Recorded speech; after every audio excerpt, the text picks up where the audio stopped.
Voilà, vous voyez vous-même comment ce que j'ai dit demande à être parachevé et non pas à être réparé comme disent certains. Le Congo n'a pas besoin d'être réparé. Le Congo n'est pas un véhicule ou un organe du corps humain pour être réparé. Le Congo, c'est une nation. Le Congo, c'est un peuple qui a besoin de pain et de paix. Ce sont des déclarations malheureuses, populistes, qui n'aident pas en fait à la construction d'une nation où les gens vivent en cohésion et je trouve que c'est triste. Moi, je suis au Congo depuis 40 ans que je suis avec la population congolaise. J'ai construit des écoles en fabriquant des briques avec cette population. J'ai été chercher de l'eau à la rivière pour faire des pavements, des centres de santé avec cette population. On a été avec cette population dans toutes les difficultés. On a cultivé avec eux. Je les ai appris comment elles peuvent élever des poules, des chèvres pour subvenir à leurs besoins en santé. J'ai fait ça pendant 40 ans avec la population congolaise en République démocratique du Congo. J'ai toujours travaillé avec mes mains, avec ma tête en République démocratique du Congo. Et c'est malheureux des gens qui vivent en Europe, qui vivent avec les subventions de l'assistance sociale de l'Europe, qui n'ont pas d'adresse au Congo. Ils ont peut-être l'adresse de leur père, mais on ne connaît pas leur adresse physique au Congo, puisse m'étriter, moi qui vis au Congo, d'être le candidat de blanc. Je crois que le contraire serait vrai. Toute ma famille vit avec moi au Congo. Mes enfants ont étudié dans les écoles congolaises, les universités congolaises. Eh ben, je crois qu'il faudrait qu'ils revoient un peu leur discours par rapport à moi. Je suis le plus congolais de tous.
Voilà, vous voyez vous-même comment ce que j'ai dit demande à être parachevé et non pas à être réparé comme disent certains. Le Congo n'a pas besoin d'être réparé. Le Congo n'est pas un véhicule ou un organe du corps humain pour être réparé. Le Congo, c'est une nation.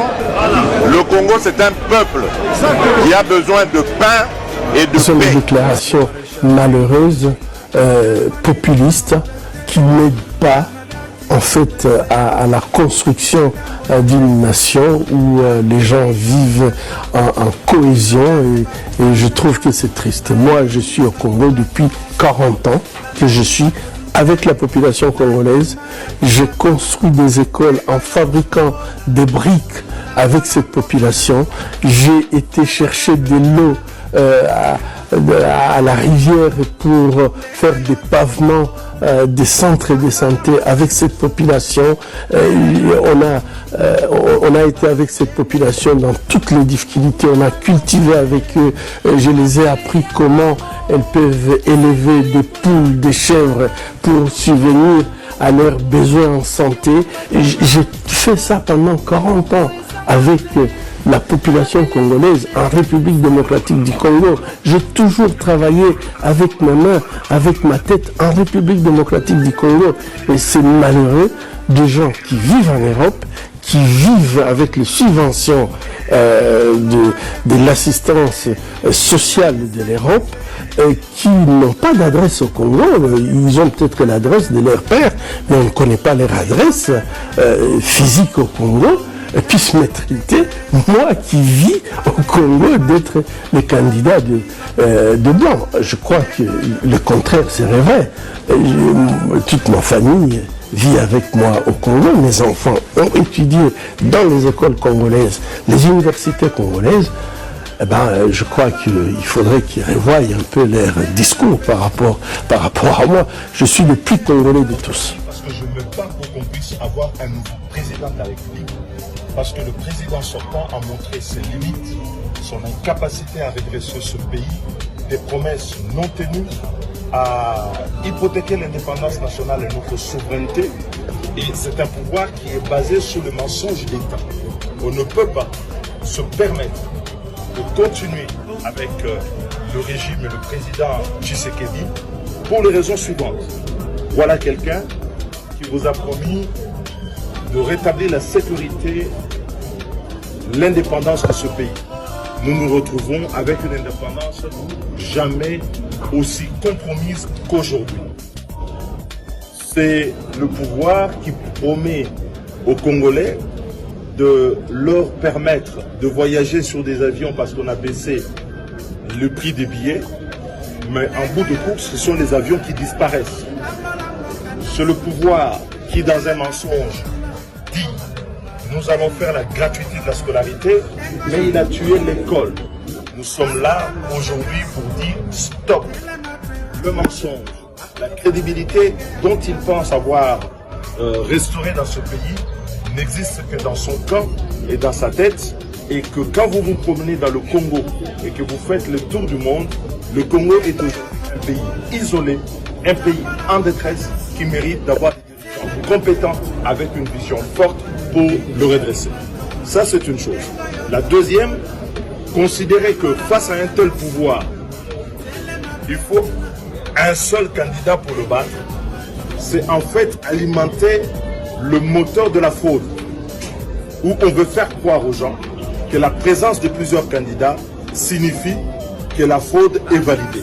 Moi, quand je rencontre les Congolais dans les lois là-bas, où nous avons un capitalisme de l'apocalypse aujourd'hui, dans le Haut-Ouélé, dans le Maniema, dans la province de l'Équateur, dans la Mongala, dans le Bandundu, dans le Congo central où je reviens du Congrès, je vois des Congolais aujourd'hui qui ont une seule volonté, c'est de changer les dirigeants et de mettre fin à ce cauchemar de l'Union sacrée et de M. Tshisekedi à la tête. Magistrat suprême sortant et qui va sortir dit aux Congolais solennellement, il dit la justice congolaise détruit la nation congolaise.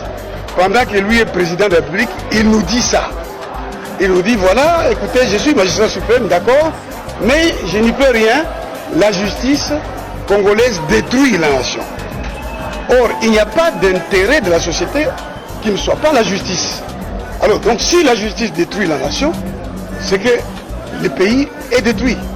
Et le président sortant, heureusement qu'il sort, et qu'avec chacun sa carte de citoyen, sa carte d'électeur, nous allons le faire sortir, parce qu'il dit, je n'y peux rien, je suis magistrat suprême, mais le pays est détruit. Donc l'enjeu c'est comment arrêter la destruction.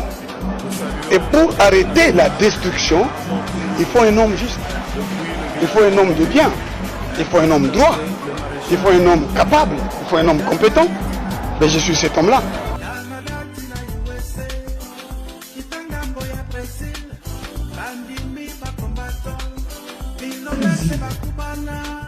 Dans laquelle sont garantis le droit à l'intégrité et la dignité de chaque citoyen. Que chaque citoyen se sente chez lui au Congo.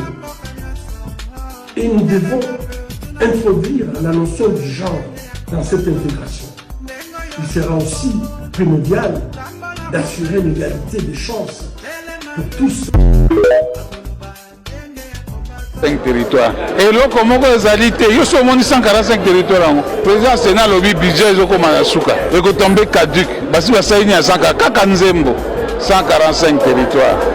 Kaka Nzembo. Mais si vous Nzembo, l'année prochaine, l'année prochaine, vous avez bien la français, la procrastination. Tous les lobby, tous les 145 territoires. Nzembo, beaucoup de bateau. Bassinateur, Balaki Kolande, la budget 2023 na Bokebi, Pambate, Bossi.